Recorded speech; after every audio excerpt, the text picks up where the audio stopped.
Shalom Bapak Ibu Saudara sekalian, kembali kita bertemu dalam program Injil di Udara GBI Sigma. Anda bertanya, Alkitab menjawab. Suatu program yang diinisiasi oleh Pak Gembala untuk menjawab rasa lapar dan haus akan firman Tuhan dari jemaat. Jadi jemaat akan bertanya kepada Pak Gembala dan Pak Gembala sendiri akan menjawabnya. Saat ini kita sudah bersama dengan Pak Gembala sidang kita, Bapak Pendeta Nathan Wahyudianto. Apa kabar Om? Luar biasa sehat baik. Ya, Om? Puji Tuhan. Luar biasa. Haleluya. Jadi memang di masa-masa pandemi ini rasa lapar dan haus akan firman Tuhan harus tetap berapi-api ya Om. Siap. Luar biasa. Baik Om, kita berdoa dulu Om sebelum mulai acara ini. Mohon Om pimpin kita dalam doa. Baik, mari para pemirsa semua dan kita sekalian yang menyaksikan acara ini, kita akan berdoa sebelum kita mulai acara ini. Bapak Surgawi, terima kasih Engkau telah hadir bersama dengan kami. Kami percaya bahwa Tuhan Engkaulah yang merencanakan semua acara ini. Kami rindu supaya Tuhan yang memimpin memberkati acara ini dari awal sampai akhirnya. Urapi setiap kami semua yang terlibat dalam pelayanan ini supaya pelayanan ini boleh menjadi berkat bagi kami sekalian. Terima kasih, dalam nama Tuhan Yesus Kristus kami sudah berdoa. Haleluya. Amin. Amin. Begini Om, jadi kita ada dalam tema kematian Om. Jadi jemaat-jemaat sudah mengirimkan pertanyaan-pertanyaan yang sudah dikumpulkan oleh sekretariat gereja dan supaya diberikan kepada Om supaya jemaat-jemaat mendapatkan pengetahuan yang bertambah mengenai firman Tuhan. Jadi kita sekarang ada di tema kematian Om. Jadi kematian itu kan kenyataan hidup yang harus dialami sama semua orang ya. Jadi sadar atau tidak, seringkali kita itu merasa takut akan kematian. Wah, mau mati nih kita. Waduh, ada apa ini, ada apa itu. Wah, bagaimana saya nanti setelah kematian dan lain sebagainya. Jadi kematian itu terkadang dipandang sebagai sebuah kenyataan yang menakutkan Om. Dan itu juga tidak menutup kemungkinan bagi orang-orang percaya gitu.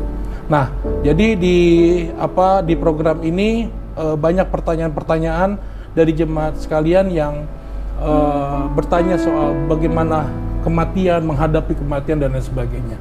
Tapi untuk memulai ini semua mungkin Om bisa bagikan ke kita bagaimana perspektif Kristen soal kematian sendiri.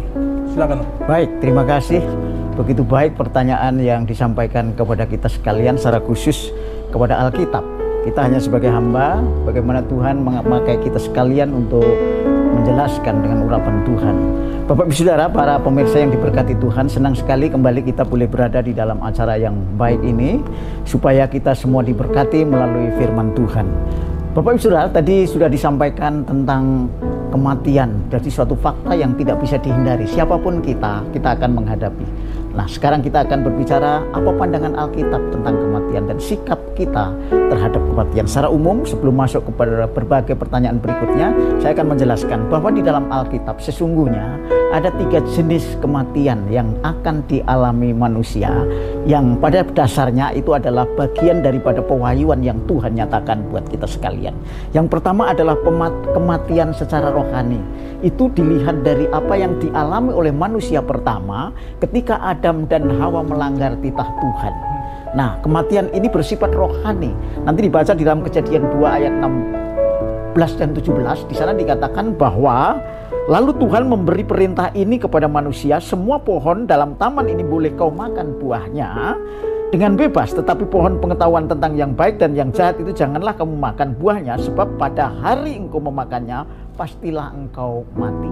ayat ini menunjukkan bahwa ada kematian rohani ketika Adam dan Hawa melanggar firman Tuhan. Sebab pada hari itu, pada kenyataannya mereka tidak langsung mati, tetapi mereka akhirnya terpisah dari hubungan yang sejati dengan Tuhan. Konsekuensi dari itu adalah mereka diusir dari Taman Eden. Itu pengertian yang pertama. Yang kedua adalah kematian fisik.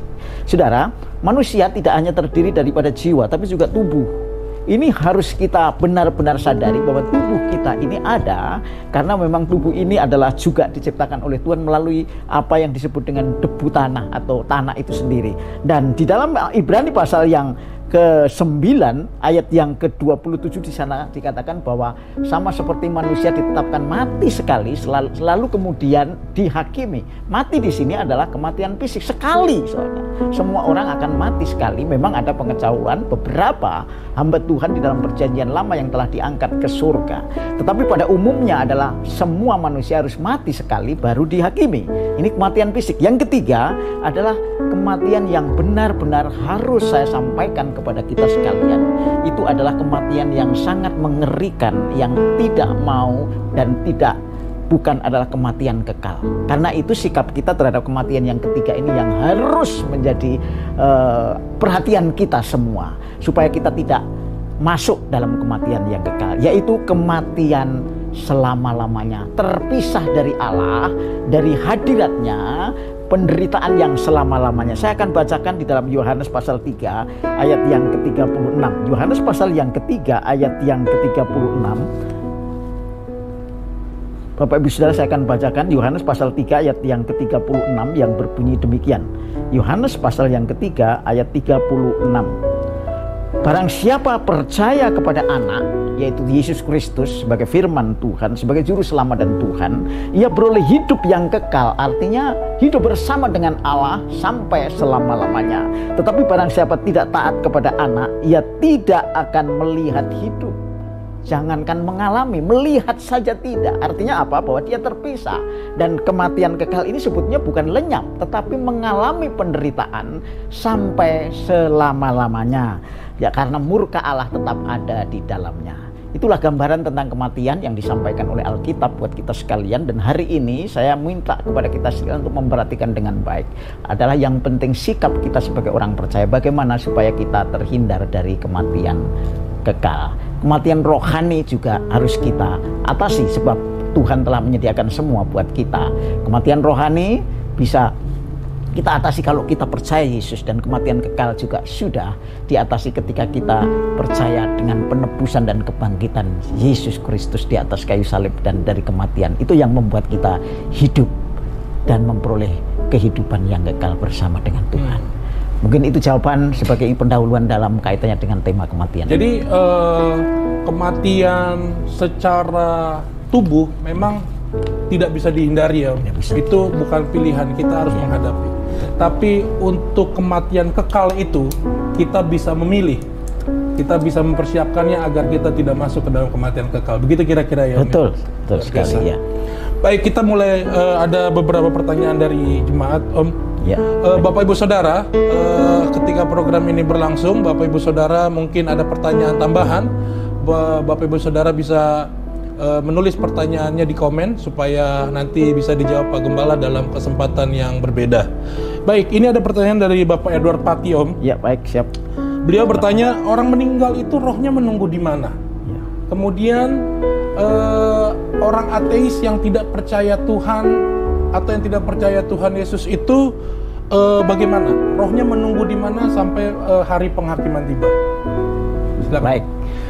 Bapak Ibu Saudara, para pemirsa yang diberkati oleh Tuhan, kita masih tetap berbicara tentang kematian dalam konteks bagaimana Alkitab menjawab tentang kematian ini. Jadi bagaimana nasib orang yang sudah mati, rohnya pergi kemana? Saudara-saudara, kita lihat dari dua perspektif. Yang pertama adalah hanya ada dua, orang yang percaya kepada Tuhan dan orang yang menolak Tuhan. Ya. Orang yang percaya kepada Tuhan tentu kita berdasarkan dengan Alkitab, karena Alkitab bagi kita sebagai orang Kristen adalah dasar utama untuk mengenal kebenaran dan iman. Nah, bagi orang yang percaya kepada Tuhan, Maka ketika dia mati secara fisik, itu tidak bisa dihindari memang fisik, karena suatu saat akan dibangkitkan, baru cara penyelesaiannya berikutnya. Tetapi ini harus dijalani. Sementara fisiknya mati, sementara tubuhnya dikubur, itu rohnya kemana? Saudara-saudara, di dalam Lukas pasal 23 ayat 43 dikatakan, kata Yesus kepadanya, kepada penyamun yang ada di sebelah kanan itu begini, aku berkata kepadamu, sesungguhnya hari ini juga engkau akan ada bersama-sama dengan aku di dalam Firdus. Jadi ini adalah kata-kata Sang Mesias, Yesus Kristus Tuhan, yang menjamin kepada orang yang percaya, khususnya bagi penyamun yang ada di sebelah kanan itu, bahwa ketika dia ada di sandingnya, penyamun ini merasa bahwa dia tidak layak untuk menerima sesuatu yang baik dan berdoa kepada Tuhan, hei Yesus, ingatlah aku jika engkau datang sebagai Raja. Maka Tuhan Yesus langsung menjawab, aku berkata kepadamu, sesungguhnya hari ini, saat itu, pada waktu Yesus juga akan mengembuskan napasnya terakhir bersama dengan dia, engkau akan ada bersama-sama dengan aku di dalam Firdus. Jadi itu adalah nasib dari orang yang percaya bahwa Yesus Juru Selamat dan Tuhan. Sungguh-sungguh percaya bahwa Yesus adalah satunya Juru Selamat dan Tuhan. Dia berada di dalam Firdus. Firdus itu menurut gambaran dari orang-orang Yahudi dan kekristenan dan juga tentu Alkitab adalah langit ketiga di mana Allah ada. Ya, ada langit pertama itu di mana burung-burung di udara tempat kita berada. Di langit kedua itu di mana bintang-bintang tata surya yang jauh dari kita, yang sudah tanpa udara atau oksigen dan sebagainya. Dan yang ketiga itu Firdus, di mana Allah itu ada bersama dengan. Itu yang pertama. Kemudian orang-orang yang tidak mengenal Tuhan, dikatakan bahwa ada tempat lain yang disebut Hades. Itu tempat memang penantian sebelum penghabisan. Demikian juga Firdus. Itu juga tempat sementara, tetapi itu sudah dalam keadaan yang lebih baik, jauh lebih baik daripada Hades, karena memang itu orang-orang yang percaya Yesus diselamatkan. Sedang Hades adalah orang-orang yang menolak untuk menerima hukuman kekal. Baru nanti setelah ada penghakiman, baru setelah ada Yesus datang kali yang kedua, mereka akan dihakimi dan ditentukan yang Hades bisa masuk neraka dan yang Firdus masuk ke dalam surga dengan kebangkitan tubuh yang mulia. Mungkin itu jawabannya. Ya. Baik Om, kemudian sepertinya tidak jauh berbeda dengan pertanyaan yang pertama dari Saudari Krishna yang bertanya bahwa setelah mati itu orang percaya itu langsung masuk surga atau neraka sesuai perbuatannya Om? Ya. Jadi orang setelah mati itu tentu menurut Alkitab dikatakan tidak ada tanda bahwa dia langsung masuk surga. Karena ada satu contoh yang disampaikan tadi, kematian fisik itu memisahkan jiwanya dari tubuh. Padahal manusia itu secara utuh adalah tubuh dan jiwa. Jadi kalau manusia belum bergabung antara tubuh dan jiwa, belum manusia. Dan di surga itu nanti adalah di mana tubuh dan jiwa itu menjadi satu. Demikian juga di neraka. Nah, selama terpisahnya jiwa dari tubuh itu, yang diselamatkan sementara ada di Firdus, yang akan menerima hukuman sementara ada di Hades atau tempat penantian untuk dihukum. Nah, oleh karena itu langsung ke Firdus bagi orang yang percaya, sungguh-sungguh menerima Yesus sebagai Juru Selamat dan Tuhan. Karena itulah jaminan kekal bahwa Injil adalah berita tentang kabar baik untuk orang yang percaya. Kemudian Ibu Windy bertanya, mengapa manusia mati? Apakah kematian manusia sudah ditakdirkan? Apa manusia bisa memilih kapan dia mati, seperti bunuh diri dan lain sebagainya? Apa itu melanggar takdir atau itu dia memilih takdirnya sendiri? Bagaimana pendapat Om? Ya, baik. Jadi apakah hubungannya dengan kematian dengan takdir? Ya, di dalam Alkitab dijelaskan bahwa Tuhan itu Allah yang adil, Allah yang memberi kebebasan kepada setiap pribadi. Tentu ini perlu diperhatikan dengan saksama bahwa ketika Allah itu ingin supaya orang diselamatkan, Allah tidak memaksa orang itu untuk diselamatkan, dalam pengertian bahwa ketika orang sudah berdosa, Tuhan memberi anugerahnya, kasih karunia-Nya itu begitu meluas, dan itu melalui apa juga yang ada di dalam diri manusia, respon iman yang di dalamnya ada pilihan. Jadi Allah mengaruniakan fasilitas supaya orang itu bisa memilih yang baik, tetapi tidak serta-merta bahwa Allah itu bisa memaksa orang untuk memilih yang baik. Karena kalau Allah bisa memaksa manusia untuk memilih yang baik, sebetulnya Allah itu seolah-olah sebetulnya menawari sesuatu yang baik, tetapi dia sendiri yang memaksa. Bagaimana orang yang dipaksa baik dapat hadiah? Karena orang yang berkaitan dengan sesuatu yang dipilihnya pasti punya konsekuensi. Kalau udah baik mendapat hadiah karena kesadaran sendiri, kalau tidak baik pasti akan dapat hukuman. Itulah harga atau nilai dari kebebasan yang Tuhan berikan melalui anugerah, bahwa manusia diberikan kebebasan. Dia tidak ditakdirkan untuk menerima nasibnya yang terakhir dari manusia sebelum diciptakan. Karena Allah memberi kebebasan untuk memilih mana yang baik dari apa yang tidak baik. Dan itulah kebebasan. Karena kita percaya bahwa dengan demikian kita benar-benar diberi keleluasaan untuk memilih mana yang baik. Karena itu belajarlah firman dan dengarlah Injil, supaya kita yang belum menerima Injil kita bisa diselamatkan. Dengan anugerah itu, bahwa takdir sesungguhnya tidak ada di dalam konteks Alkitab. Oke. Kemudian ada pertanyaan lagi nih Om. Jadi Alkitab kan ada yang berkata bahwa orang yang tahu banyak akan dituntut banyak, orang yang tahu sedikit akan dituntut sedikit. Ya. Kemudian di sini Pak Lukas bertanya, Pak Lukas Sugianto bertanya, ketika orang belum pernah mendengar firman Tuhan seumur hidupnya, apakah masih ada kesempatan untuk diselamatkan Om setelah dia meninggal? Ya, baik. Bapak Ibu Saudara yang dikasihi Tuhan, apakah orang yang belum pernah mendengar Injil atau kabar tentang keselamatan itu mungkin menerima keselamatan daripada Tuhan? Konteks yang kita harus mengerti adalah Yesus datang 2000 tahun yang lalu. Bagaimana dengan orang-orang yang datang sebelum Yesus ada? Tentu mereka tidak pernah mengenal Yesus, tidak tahu siapa Yesus. Nah, itu orang yang tidak pernah mendengar Injil. Orang-orang yang seperti ini ada dua. Pertama, mereka juga akan tetap diadili sesuai dengan hukum yang berlaku bagi orang itu. Kalau mereka adalah orang Yahudi, akan diadili sesuai dengan hukum Yahudi, yaitu hukum Taurat. Tetapi bagi mereka yang tidak pernah mendapat hukum, misalnya zaman Abraham atau zaman Henos sebelumnya, mereka belum kenal hukum Taurat. Mereka akan diadili sesuai dengan hati nuraninya. Jadi inilah nanti yang akan dinyatakan oleh kebijaksanaan Allah, kebaikan Allah melalui hukum yang ada di dalam tiap pribadi orang itu. Tapi semua itu tetap bermuara bahwa semua manusia yang sudah berdosa sebetulnya Yesuslah yang sudah menyelamatkan. Tetapi tetap menggunakan perilaku hukum sesuai dengan hati nurani, sesuai dengan hukum yang diterima, atau bahkan orang yang pada saat ini pun banyak yang belum mengenal berita tentang Injil.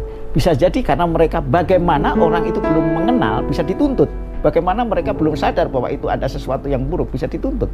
Tentu kalau itu melalui hati nurani dan tidak mungkin dituntut seperti orang yang sudah mengenal dan akhirnya mendapat akibat daripada tuntutan itu. Makanya kalau dalam konteks sekarang adalah yang sedikit dituntut sedikit, yang banyak itu artinya bahwa sepanjang kita itu diberi karunia, lebih banyak kita juga harus mengembangkan sesuai dengan karunia itu.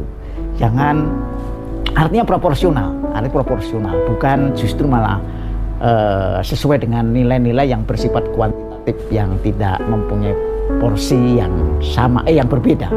Seperti orang yang diberi banyak akan dituntut banyak, bukan berarti Tuhan menuntut, tetapi kita mempunyai tanggung jawab secara etika bahwa kita lebih banyak dari yang lain, pasti kita akan memberi banyak. Kita lebih sedikit dari orang yang tentu kita juga akan memberi. Itu sesuai dengan kapasitas proporsional yang Tuhan berikan di dalam talenta kehidupan orang percaya. Amin. Ya. Baik Om, ini ada pertanyaan lagi dari Ibu Rosida, mungkin untuk menajamkan pertanyaan-pertanyaan yang tadi ada di atas. Kemanakah orang percaya setelah mati menurut Alkitab? Ya. Jadi pertanyaan mati tadi sudah disinggung di depan bahwa orang yang mati menurut Alkitab ada dua kemungkinan. Yang menolak tentang kasih karunia tentu sampai akhirnya dia akan masuk dalam Hades atau menerima tempat di mana akan menanti hukuman yang kekal. Tetapi bagi orang yang percaya kepada Yesus sebagai juru selamat dan Tuhan, dia akan memperoleh kebahagiaan bersama Tuhan. Karena berkata Yesus kepada penyamun itu, bersama aku hari ini engkau masuk ke dalam Firdaus. Artinya mereka menanti sampai akhirnya dari kedua jenis manusia yang mati ini menerima tubuh kebangkitan baru, masuk ke dalam neraka atau surga, tergantung dari imannya. Itulah nasib terakhir dari mereka. Ketika kematian itu sudah ditentukan oleh Tuhan, Om, untuk setiap pribadi-pribadi. Jadi Tuhan menentukan kapan orang ini berpulang dan kapan masih diberikan kesempatan untuk hidup. Kemudian ada yang bertanya lagi juga, apakah manusia bisa menentukan kematiannya sendiri, seperti bunuh diri dan lain sebagainya? Artinya kalau manusia dia sudah ada manusia yang bunuh diri, artinya dia menentukan kematiannya sendiri. Nah, bagaimana pandangan ini terhadap konsep kematian yang ditentukan oleh Tuhan dan apa konsekuensinya, Om, ketika orang bunuh diri dan lain sebagainya? Baik, Bapak Ibu Saudara yang dikasihi Tuhan, pertanyaan ini menarik bahwa bagaimana orang itu apakah bisa menentukan dirinya untuk mati dengan perbuatannya, misalnya kayak bunuh diri, minum racun dan sebagainya. Saudara-saudara yang dikasihi Tuhan, bahwa ada kematian fisik yang memang itu sudah menjadi kodrat karena memang pengaruh dosa dari sejak manusia pertama. Tetapi cara manusia itu mati itu tergantung daripada juga kemungkinan perilaku orang itu. Jadi Allah bekerja melalui segala sesuatu untuk mendatangkan sesuatu yang memang Tuhan tidak hanya karena dia pribadi seolah-olah menentukan dari awal, tetapi perilaku manusia itu sendiri juga akan menentukan nasibnya. Jadi orang yang malas itu juga akan mendapat hasil dari kemalasannya, ya. Orang yang sungguh-sungguh cari Tuhan dengan motivasi yang benar, dengan firman Tuhan, dengan segala sesuatu yang ditetapkan oleh Tuhan, dia akan ketemu Tuhan. Demikian juga orang yang akhirnya dia hidupnya sembrono, hidupnya tidak tertib, bahkan sampai kepada stres dan mungkin bunuh diri, dia bisa membunuh tubuhnya sendiri. Itu pun saya pikir Tuhan tetap bijak memberi kesempatan sampai pada saat-saat apakah orang itu akhirnya bisa bertobat. Jadi konsekuensinya adalah dia bisa bunuh dirinya, tapi bunuh diri dalam arti fisik, tetapi tetap jiwanya tidak bisa, karena jiwa tetap harus bertanggung jawab kepada Tuhan dan akhirnya nanti akan menerima upah atau hukuman. Nah, itulah sebabnya jadi memungkinkan orang mati karena perilakunya seperti orang minum racun, bunuh diri, tetapi Tuhan tetap memberikan kasih karunia supaya sebelum melakukan itu supaya mereka bisa bertobat. Seperti Yudas sebetulnya ada kemungkinan dia bisa bertobat, tetapi karena mereka mungkin sudah masuk dalam jebakan bahwa dia kena tipu daya iblis sehingga dia tidak bisa lagi kembali menurut dia, padahal Tuhan tetap masih membuka peluang bahwa orang yang seperti itu masih bisa diselamatkan karena Tuhan itu mempunyai kasih karunia yang luas supaya orang tidak melakukan sesuatu yang buruk terhadap dirinya yang akhirnya mengalami kematian fisiknya atau apalagi kematian kekal karena menolak Tuhan. Oke. Ini ada pertanyaan yang menarik ya, Om.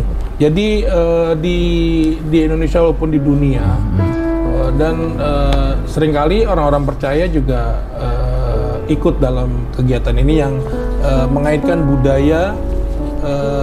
budaya kematian gitu. Jadi kayak ada ucapan syukur 40 hari. Jadi kalau ada saudara kita yang meninggal ada ucapan syukur 100 hari. Terus ada kegiatan-kegiatan kematian lain, upacara-upacara kematian lain yang menurut budaya di dunia ini gitu. Sebenarnya itu pandangan Alkitab gimana sih, Om? Kalau untuk itu? Ya. Budaya adalah salah satu bagian dari hidup manusia sejak manusia hidup berkomunitas, ya. Dan budaya manusia itu juga bagian dari bagaimana sebetulnya Alkitab itu ditulis, ya. Tetapi budaya yang dijadikan dasar untuk menulis Alkitab itu budaya yang memang Tuhan izinkan supaya kita bisa mengerti secara manusia. Tetapi ada budaya yang berkaitan dengan hal-hal yang tidak ada korelasinya dengan firman Tuhan. Misalnya budaya yang bertentangan dengan firman Tuhan. Salah satunya adalah saya kasih contoh sebelum masuk kepada tadi budaya tentang memperingati kematian orang 7 hari, 40 hari, 100 hari, dan 1000 hari. Itu sesungguhnya sampai hari ini saya tidak mendapatkan dalam Alkitab, tapi itu ada kebudayaan-kebudayaan yang dulu mungkin sudah ada. Jadi di luar Alkitab memang memakai itu karena mereka punya keyakinan bahwa sementara orang-orang yang mati kenapa 3 hari dianggapnya bagi mereka ya bahwa manusia itu setelah tubuhnya berpisah dengan jiwanya masih di sekitar rumah gitu. gitu ya. Gitu. Ya, begitu. Terus 7 hari masih di sekitar lingkungan, sampai 40 hari semakin jauh, dan 100 hari baru benar-benar, makanya itu diperingati bagi mereka, mungkin didoakan supaya mereka bisa terlepas, benar-benar diikhlaskan dari tempat tinggalnya dan dia pergi ke tempat di mana mereka harus pergi begitu. Tapi di dalam Alkitab tidak pernah dijelaskan seperti itu. Tetapi bagaimana sikap kita terhadap orang-orang yang mempunyai budaya seperti itu, yang selama ini mungkin itu dan menjadi orang Kristen, itu yang penting. Nah, saya pikir kalau itu ada, saya pikir bahwa bisa saja kita lakukan, tetapi mindsetnya yang berubah. Kita tidak mempunyai bayangan, pikiran seperti orang yang mempunyai prinsip bahwa manusia yang mati 3 hari masih seperti itu. Karena Tuhan mengatakan bahwa ketika orang percaya Yesus, rohnya bersama dengan Tuhan, jiwanya bersama dengan Tuhan. Nah, kalau kita mau mengadakan ibadah ataupun peringatan model seperti itu, ya kita sifatnya adalah justru kita arahkan kepada orang yang masih hidup. Kalau kita mau mengadakan pas 7 hari, ya kita ada ibadah penghiburan supaya orang yang masih tinggal, belum meninggal, itu dihiburkan, dikuatkan bahwa kita satu saat juga akan bersama-sama dengan dia. Karena itu harapan orang Kristen kita pada satu saat ketika kita mati tubuh, kita bersama dengan Tuhan. Jadi kita alihkan saja bagaimana persepsi. Tapi kalau memang kita bisa tinggalkan supaya kita tidak menjadi batu sandungan seolah-olah sama dengan mereka, itu jauh lebih baik. Tapi kalau tidak bisa, ya secara etika masih bisa. Yang penting arahnya adalah kita gunakan, bukan karena 7 hari, bukan karena 3 hari, bukan karena konteks manusia yang sudah keluar dari tubuhnya itu masih di lingkungan dan sebagainya, belum bisa meninggalkan rumah, bukan itu sama sekali. Tapi kita arahkan kepada di mana kita harus mengerti kebenaran firman Tuhan. Karena pada prinsipnya bahwa firman Tuhan secara budaya itu kadang-kadang ada istilah-istilah yang selama ini dipakai oleh orang dunia yang nggak mengenal Tuhan, dipakai oleh orang Kristen. Seperti namanya, seperti istilah misalnya kata Elohim, itu juga tidak langsung dari langit. Itu juga budaya, tadinya diarahkan kepada dewa-dewa. Tapi Theos itu sudah aslinya juga kepada dewa-dewa Yunani. Tetapi ketika ditulis dalam Alkitab, itu bukan dewa, itu Tuhan. Di mana Bapa, Anak, dan Roh Kudus, Allah Tritunggal, itulah Theos. Begitu. Jadi itu sebetulnya kalau kita memahami. Jadi saya pikir itulah yang saya dapat sampaikan tentang kaitannya dengan bagaimana memperingati orang yang sudah meninggal 3 hari, 7 hari, dan seterusnya. Jadi mindsetnya yang dirubah untuk disesuaikan dengan firman Tuhan. Jangan justru malah itu yang dipertahankan, firman Tuhan yang dipindahkan untuk membela adat istiadat. Saya pikir itu. Oke, terima kasih jawabannya, Om. Kemudian ada pertanyaan lagi yang mungkin ini adalah pertanyaan banyak orang ya, mengenai kematian. Karena banyak orang yang kalau kita mau jujur bilang takut akan kematian. Walaupun kita adalah orang percaya, kita udah tahu bahwa orang percaya akan diselamatkan dan lain sebagainya. Tapi mungkin banyak orang masih takut, khawatir. Wah, kalau saya mati bagaimana? Apakah saya masuk neraka atau tidak, segala macam. Terus bagaimana agar kita tidak takut menghadapi kematian? Dan apabila ada orang yang takut akan kematian itu, apakah itu bentuk dari kurangnya atau tidak adanya iman dari orang itu? Dan apakah itu dosa, Om? Jadi pertanyaan ini dari Pak Yosafat, mungkin ini pertanyaan dari banyak orang juga. Bagaimana kita kiat-kiat untuk tidak takut menghadapi kematian? Kemudian begitu kita ada perasaan takut akan kematian, apakah itu karena kurangnya iman kita dan apakah itu dosa? Ya, baik. Bapak Ibu Saudara yang dikasihi Tuhan, berbicara tentang kematian dan bagaimana menghadapinya, bagi orang Kristen, bagi orang yang sudah percaya Yesus sebagai juru selamat dan Tuhan, itu perlu digarisbawahi bahwa kematian adalah satu batu loncatan untuk masuk kehidupan yang lebih baik. Karena di balik kematian kita masuk dalam alam kekekalan di mana kita menjadi satu dengan Tuhan. Nah, kalau ada di antara kita masih merasa takut akan kematian, bagaimana menghadapinya? Saudara dan saya mengajak kita, mari kita percaya, kuatkan imanmu, teguhkan hatimu bahwa Yesus Kristus sebagai juru selamat dan Tuhan telah menebus saudara dari segala dosa dan kesalahan. Ini artinya apa? Bahwa saudara tidak akan mengalami hukuman karena dosa itu sudah ditanggung oleh Tuhan. Itu harus mempunyai keyakinan yang kokoh. Karena itulah ketika kita kadang-kadang atau sesering mungkin kita menerima perjamuan kudus, itu mengingatkan. Justru orang Kristen itu uniknya bagaimana kok orang mati kok diperingati tiap waktu. Yesus diperingati kematiannya setiap waktu. Melalui apa? Perjamuan kudus, Paskah sekali, Natal sekali. Tapi kematian bisa setiap minggu kalau mau. Tapi Gereja Bethlehem Indonesia secara reguler ada yang mengadakan 1 kali sebulan. Itu artinya apa? Bahwa kematian Yesus itu dan kebangkitannya, khususnya kematian, punya nilai yang paling dalam bagi orang Kristen, yang membangun keyakinan yang kuat bahwa tanpa kematian kita tidak bisa diselamatkan karena dosa kita masih tetap ada. Tapi dengan kematiannya Yesus mati karena segala dosa dan kesalahan kita. Oleh sebab itu saya mengajak kepada kita sekalian, ayo kuatkan imanmu, yakin dan percaya bahwa Yesus sudah memberikan jawaban buat saudara dan saya melalui firman-Nya, bahwa nggak usah takut, jangan khawatir. Di dalam Yohanes pasal 14, saya akan bacakan buat kita sekalian. Ya, Yohanes pasal yang 14 ayat 1 dan 2 saya akan bacakan buat saudara dan saya. Janganlah gelisah hatimu, percayalah kepada Allah, percayalah juga kepadaku. Di rumah Bapakku banyak tempat tinggal, jika tidak demikian tentu aku mengatakan kepadamu, sebab aku pergi ke situ untuk menyediakan tempat bagimu.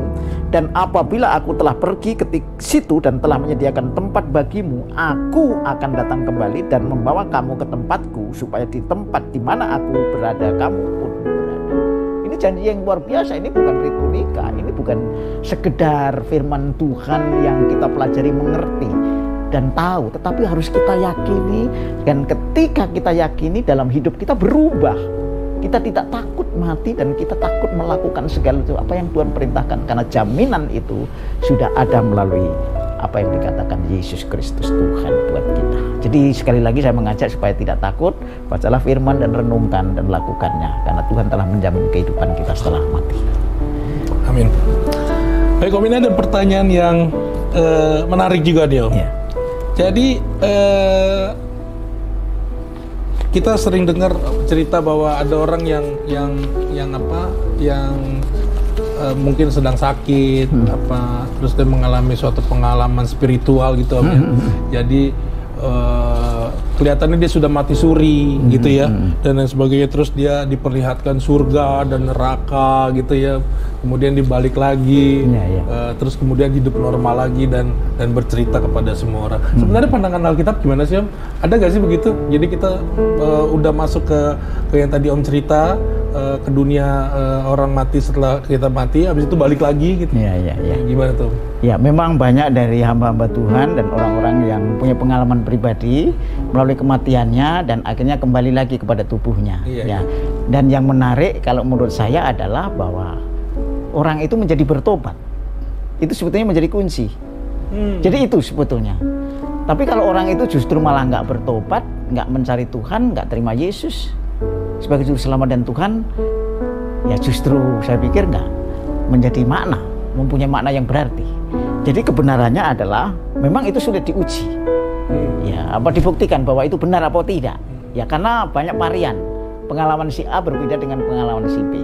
Tapi kita percaya bahwa orang yang seperti itu sebetulnya punya kesadaran bahwa setelah mati pun, ataupun ketika jiwa itu berpisah sementara dengan tubuh, itu ada kesadaran, memang ada kesadaran. Paulus sendiri mengalami ketika diangkat ke surga, ke langit ketiga, dia mengatakan dirinya ada sesuatu yang tidak terkatakan begitu indahnya.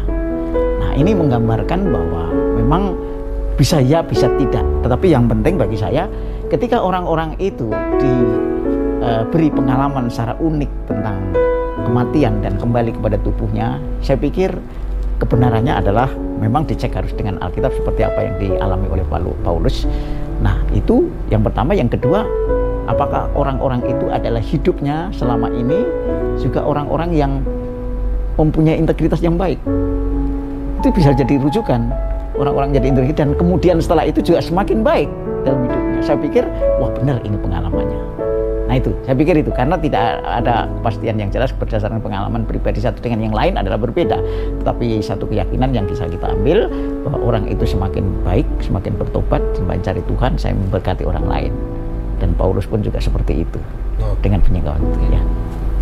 Baik, Om, kita sudah ada di akhir program kita mengenai tema kematian. Mungkin sekali lagi Om bisa sampaikan kepada kita semua mengenai rangkuman tanya jawab kita dan apa yang mau Om sampaikan kepada setiap jemaat mengenai kematian menurut pandangan Alkitab. Ya, baik. Bapak Ibu Saudara yang dikasihi Tuhan, kembali saya ingin menyampaikan secara utuh atau ringkasan dari apa yang telah kita diskusikan hari ini.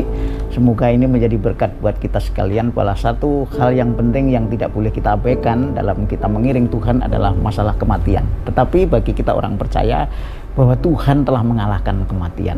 Ketika Dia bangkit dari kematian, itu dikatakan musuh yang terakhir. Tidak ada satupun yang bisa mengalahkan kematian kecuali Yesus. Dan itulah sebabnya anak Allah itu menjadi manusia supaya mengalahkan kematian. Dengan cara apa? Menebus dosa manusia. Baru setelah ditebus, manusia biar dikembalikan. Makanya Tuhan Yesus dihargai oleh Bapa dan Dia menjadi Tuhan di atas segala Tuhan secara manusia. Tapi secara ilahi Dia sudah, karena Yesus mempunyai dua natur, yaitu natur rohani dan natur jasmani, secara ilahi dan secara manusiawi. Tetapi kemanusiaannya harus membuktikan bahwa manusia bisa kembali kepada Tuhan karena manusia sudah berbuat dosa. Tetapi kematian yang menjadi musuh terakhir manusia yang selama ini sebetulnya dicari-cari oleh siapapun dari berbagai agama, keyakinan apapun, hanya jawabannya ada satu, melalui Alkitab. Itu Yesus telah mengalahkan kematian. Karena itu saya berpesan kepada Bapak Ibu Saudara kita sekalian yang hari ini mendengarkan renungan kita, yaitu pertanyaan-pertanyaan yang disampaikan supaya ini boleh dijawab oleh Alkitab. Maka saya minta kepada kita sekalian, jangan takut menghadapi kematian, karena Tuhan sungguh-sungguh telah menjawab kita dan menjamin kita. Melalui kematian jasmani kita akan ketemu Tuhan. Dan kalau kita sungguh-sungguh setia di dalam iman kita kepada Tuhan, kita tetap terhindar dari kematian yang kekal. Karena Tuhan datang bukan untuk membinasakan, bukan untuk menghukum, tapi untuk menyelamatkan. Karena itu saya mengajak, mari saudara kita sekalian untuk percaya kepada Yesus, Juru Selamat dan Tuhan, bagi kemuliaan Bapa di surga, dan saudara akan diberkati bersama-sama dengan orang-orang kudus lainnya. Tuhan Yesus memberkati. Barangkali itu yang dapat kami sampaikan. Terima kasih Om. Jadi kita sudah mendapatkan banyak wawasan dan pengetahuan mengenai firman Tuhan, khususnya mengenai kematian. Nanti kita akan kembali lagi Om dengan tema-tema yang lain. Sekali lagi terima kasih Om buat pemahaman yang diberikan kepada kita semua. Sehat-sehat selalu ya Om. Tuhan Yesus memberkati.